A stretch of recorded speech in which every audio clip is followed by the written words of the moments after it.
That's what I'm saying. Like you have a wonderful content out there, and the one thing I just love is like you have a long content, like more than like 30 minutes, 40 minutes, which I Mhm. just love to listen because I commute along those hours. So it's Mhm. really like best for me, man. For sure. Awesome. Yeah, I find that there's a lot of podcasts. I mean, there's a lot of great podcasts out there, but some of them, yeah, I like the longer ones myself too, because then we can really dive deep and go into the details. Yeah, Because I find with some of the shorter ones, you kind of just skim the surface, and when you're done listening to it, you're kind of asking yourself, did I actually learn anything? Not really a lot of times, right? Because you're not going deep enough, and it's things you probably have already heard. So yeah, for me, I took a different approach where one, it's specifically for Canadians. So, that way there's some yeah, great US podcasts out there and all that. But we always, as a Canadian, I found myself always wondering, does this apply to me as a Canadian? Because we have different tax laws, like just huge differences, right? In the investing world as well. And so I've just kind of went, okay, I'm just going to go all in on Canada. And then, yeah. And so it's been going good. awesome, man, awesome, man. Like when we really look for your background, like I knew it, like I'm listening to you for so long time, but I also like try to do a research, and you are like one of few young people in Canada who retired early.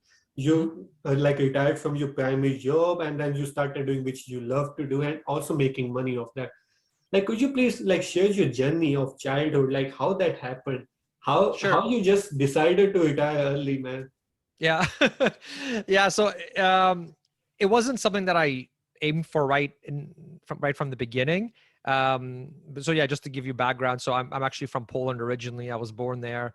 We moved out of there back when it was still communist. And so I was in grade one, so around 6 years old when we came to Canada.